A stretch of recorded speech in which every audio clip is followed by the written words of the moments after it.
내년 총선에 적용할 선거제 개편안 논의를 위한 국회 전원위원회가 지난 13일 나흘간의 일정을 마쳤습니다. 의원 정수 조정, 위성정당 방지 등 현안들에 대한 다양한 발언이 나왔고 성과를 놓고 평가도 엇갈리는데 오늘 9시 뉴스는 이 전원위를 여야에 제안했던 김진표 국회의장에게 질문하는 순서 마련했습니다. 의장님 어서 오십시오. 네, 안녕하세요. 예. 20년 만에 열린 전원위원회였죠. 네. 그리고 선거제 개편 의제로서는 헌정사상 최초였다고 합니다. 그렇습니다. 의장님께서 이번 일단 전원위원회 어떻게 보셨습니까? 선거제도는 반드시 바뀌어야 된다 하는 공감대가 형성이 됐고요. 또 그 방향으로 대표성과 비례성이 좀 더 강화돼야 된다. 그리고 지방 소멸 문제에 대처해야 된다. 영호남과 같은 지역 간 갈등, 이 문제도 완화시켜야 된다. 이런 세 가지의 기본 방향에 대해서는 되게 공감대가 만들어진 것 같습니다.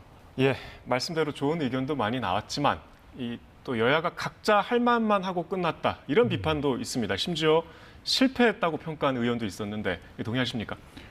저는 동의하지 않습니다. 예. 왜냐하면 지금까지는 토론의 시간이었고요. 이제부터 협상의 시간이 시작될 겁니다. 그런데 이 협상의 시간은 100여 분의 토론의 결과를 수렴해서 또 이것을 하나의 수정안으로 만들어내는 여야 지도부의 몫이라고 생각을 합니다.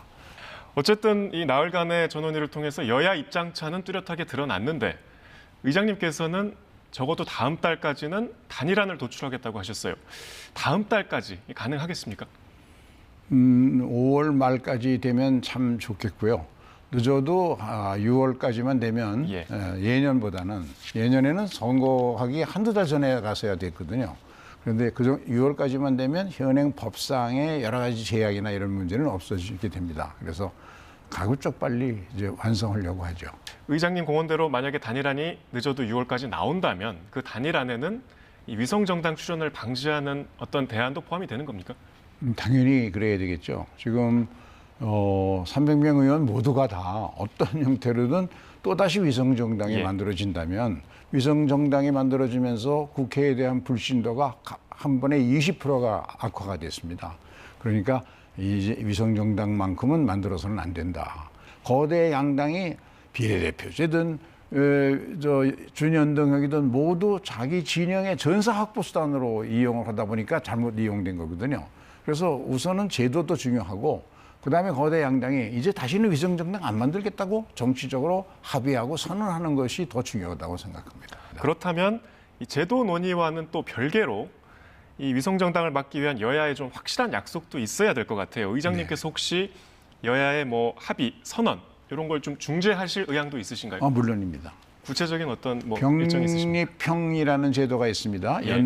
아예 연동을 안 시키는 방법이죠. 그렇게 되면 원천적으로 막아질 수 있습니다만은 그러나 준연동형이나 연동형이 갖고 있는 장점도 있기 때문에 만일 그것을 다시 선택하는 쪽으로 합의를 하게 되면 그때는 여야가 정치적으로 확실히 선언을 해야 될 겁니다. 이번에는 의원 정수 축소 이게 상당한 이제 관심사로 떠올랐습니다. 의장님 보시기에 현행 의원 300명 많다고 보십니까? 적다고 보십니까? 현재 국회에 대한 불신이 워낙 높기 때문에 지금 어떤 이유로도 의원 정수를 늘려달라고 하는 것은 아직 국회를 제대로 국민들 보기에 만족할 정도로 운영해 본 경험이 없지 않습니까? 그래서 저는 어렵다고 생각을 합니다. 하지만 일부 자문위원들이나 이런 분들이 현실적으로 좀 늘려야 비례대표제의 그 대표성과 비례성이 좀 그 제도의 취지가 살아나지 않겠냐는 뜻으로 그런 얘기가 거론됐었는데 제가 보기엔 늘리기는 어렵고 일부에서는 그 반동으로 아예 비례대표제를 폐지하거나 줄여야 된다는 의견도 나옵니다만은 그건 또 지나치다. 그런 점에서 비례대표제는 꼭 필요한데 이것이 최소한의 기능을 하려면 정수는 못 늘리더라도 지역구에서 조금 줄일 수 있으면 거기서 줄여가지고 비례대표를 좀 확충할 필요는 있다는 얘기가 대개 공감대를 이루고 있는 것 같습니다. 선거제 개편 자체를 좀 회의적으로 보는 분들도 있습니다. 이게 근본적으로는 국회의원들이 자신을 선출하는 제도를 스스로 규칙을 바꾸는 건데 이게 사심없이 될까 하는 의구심 같아요. 지금 국회가 선거법을 확실히 바꿀 수 있다 이렇게 약속을 할 수 있는 겁니까? 저는 이번에는 할 수 있다고 생각합니다. 왜냐하면 누가 시킨 것도 아닌데 144분의 초당적 정치개혁 모임이 의원들이 자발적으로 만들어서 이게 모든 것이 선거제에서 비롯된 거니 선거제 개편을 반드시 하자는 합의를 스스로 했고요. 또 지난번 100명의 전원위원회에서 발표자들이 한결같이 자기 반성, 현행 선거제도와 지금 정치 문화에 대한 반성으로 출발해서 이 선거제 개편을 통해서 이걸 개선하자는 쪽에 합의가 이루어졌기 때문에 이번에는 가능하다고 생각합니다. 좀 어려운 질문도 좀 드리겠습니다. 네. 야당의 이제 본회의 직회부 법안이 좀 늘었고 또 최근에는 대통령 제2요구권 행사도 있었습니다. 협치가 좀 실종됐다 보시는 분들이 많은데 이 상황에서 대통령은 지금까지 한 번도 야당 대표를 만나지 않았습니다. 국회의장으로서 좀 책임이 있으신 거 아닌가요?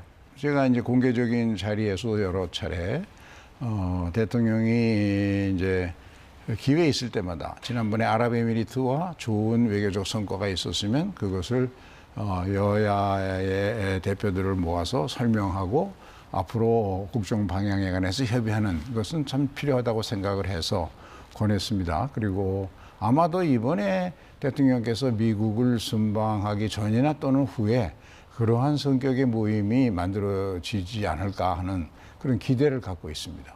마지막으로요. 정치 양극화가 좀 갈수록 더 심해지고 있다는 우려들도 많이 나오고 있습니다. 입법부 수장으로서 이런 우려에 대해서 어떻게 대답하시겠습니까? 이 각 당 그 지도부가 정치를 하는데 너무 근시안적으로 자기 정당의 지지자들만을 결집하고 지지자들을 위한 선전장으로 국회나 정치를 이용하려는 잘못된 정치를 하고 있는데 기인한다고 생각합니다. 각 정당의 대표들은 왜 그럴까 하면 그거는 제가 보기에는 선거제가 상당히 큰 원인을 차지하고 있습니다. 왜냐하면 지금의 선거제는 1인 한 표라도 이기면 당선되는 소선거 구조를 기본으로 하고 있기 때문에 거기서 거대 양당이 형성되고 그리고 이것이 대통령 5년 단임제와 결합되니까 5년만 견디면 된다 하고 서로 극단적인 대립의 정치가 만들어지다 보니까 이렇게 정치가 운영되는 것 같습니다. 그런 점에서 이 선거제도의 개편 이것이 그 출발점이 될 겁니다. 그렇게 되고 그러면 저절로 정치 문화가 개선될 수 있는 계기가 만들어진다 생각합니다. 여기까지 듣겠습니다. 의장님 말씀 잘 들었습니다. 네.